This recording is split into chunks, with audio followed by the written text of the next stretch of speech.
আসসালামু আলাইকুম। আমি মোমেনের দিনকাল থেকে মোমেনা বলছি। আপনারা সবাই কেমন আছেন? আলহামদুলিল্লাহ, আমরা সবাই ভালো আছি। আপনারা পৃথিবীর যে যে প্রান্ত থেকে আমার ভিডিওগুলি দেখতেছেন তাদেরকে জানাই অসংখ্য অসংখ্য ধন্যবাদ।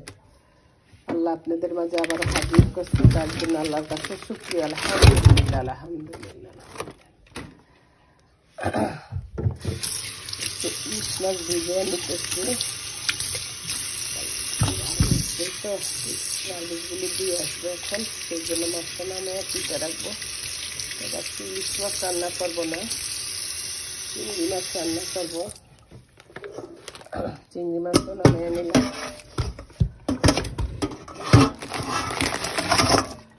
ছেলে আবার ইলিশ মাছ খায় না, আমাদের দেশে চিংড়ি মাছ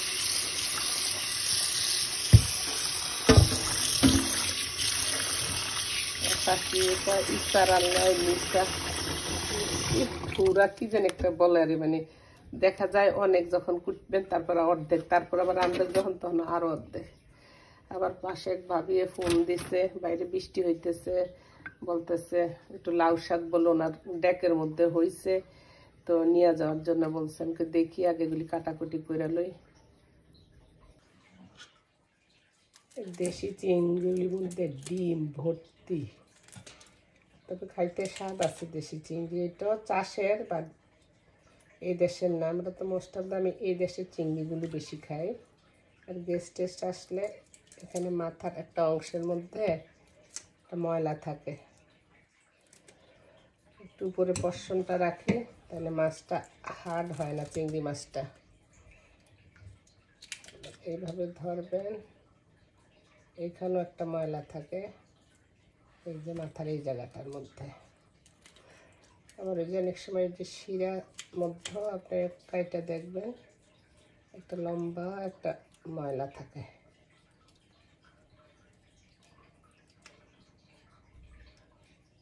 এই যে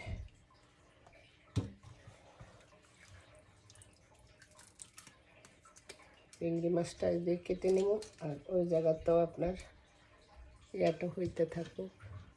এবেন কি সুন্দর দুইটা পাখি, কি নাম ভাবি? পাখির নাম হইলো জানি না। একবার বাংলাদেশে আমি গেছি বুঝছেন, তখন শাড়ি কিনে নিয়ে আইছি। পরে আমি মার্কেট থেকে আসার পরে বলতেছি, হ্যাঁ আমার জালের যে শাড়ি কিনলাম, শাড়ির নাম তো জানি না, জিজ্ঞেস করলাম না। তো আমার জালে কইতেছে যেই এখন যেই মুভি চলতে আছে সেই মুভির নামই মনে করবা শাড়ির নাম, কারণ আপনার পাখির নাম হইলো জানি না। ওই জন্য এরা কবুতরও ফেলে।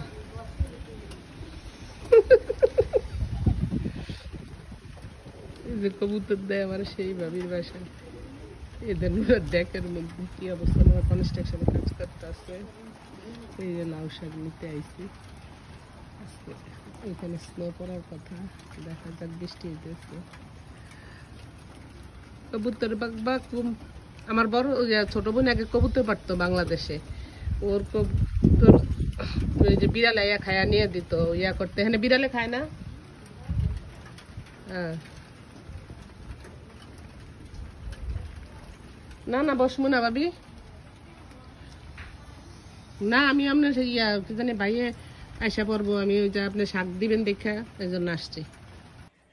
এখানে এই যে চিংড়ি মাছটা কুইটা ধুয়ে বাইসা নিচ্ছি, এখন এটা একটু ভাজি করব, সেই জন্য আমি পেঁয়াজ দিয়ে দিলাম, কাঁচা টমেটো দিব,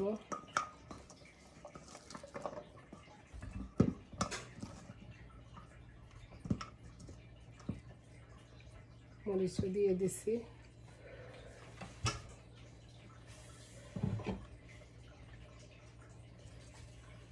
হলুদের গুঁড়া দিব,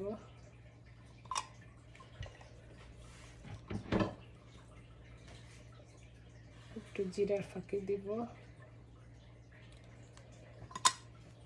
আর অল্প একটু মরিচের গুঁড়া দিব। তার কারণ কি, মরিচ ওইখানে কাঁচা মরিচ অনেক ঝাল দিছি, দ্যাটস ইট। আর একটু গার্লিক পাউডার দিব, কারণ এখানে আমি আদা রসুন ব্যবহার করব না, সেই জন্য। আর একটু লবণ দিয়ে দিব। এখন এগুলি ভালো করে আমি একটু মাখাবো, তারপরে রান্নায় চলে যাব।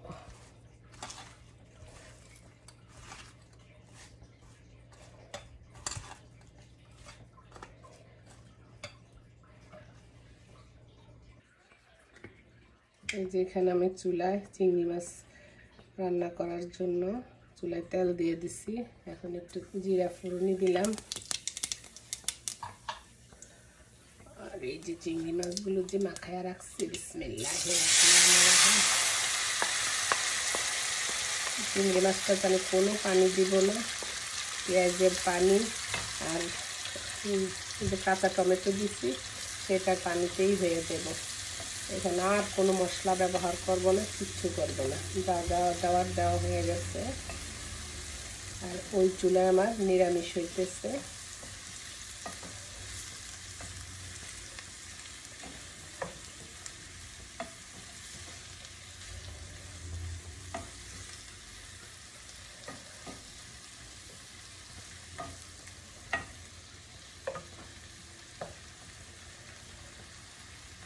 দেখতে থাকো চিংড়ি মাছটা হওয়ার পর আপনাদেরকে দেখাচ্ছি।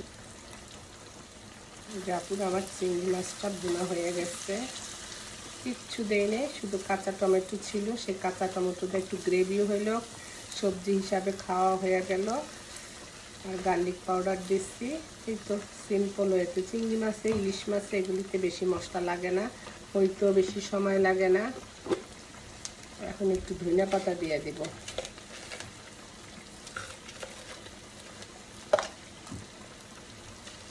ফ্রোজেনই খাই, ফ্রোজেনই দেই, নিরামিষও দিয়ে দিলাম।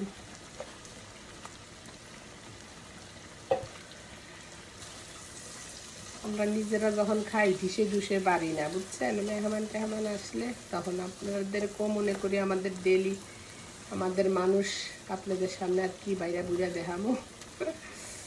খাওয়া শেষে আমি আমার চিংড়ি মাছ যদি খাওয়ার থাকে যেতটুকু, তখন যায় একটা বাটিতে বাইরে নিয়ে আরে। এই যে আমার চিংড়ি মাছ হয়ে গেল।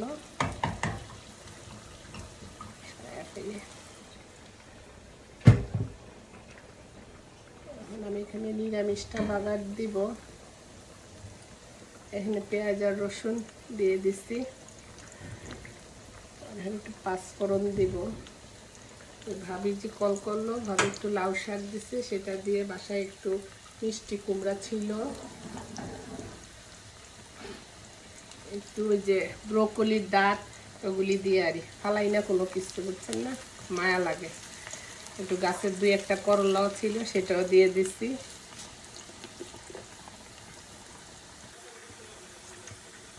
এই যে পেঁয়াজটা হয়ে গেছে, রসুন সরকার। এখন একটু পাঁচফোড়নের গুঁড়া দিয়ে দিব, সুন্দর বাসনা আসবে।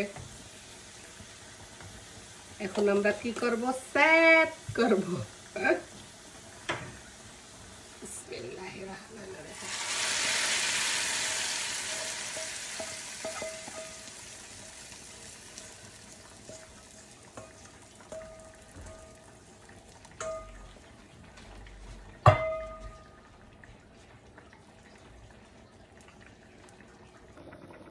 এই যে আমার চিংড়ি মাছটার ফাইনাল লুক।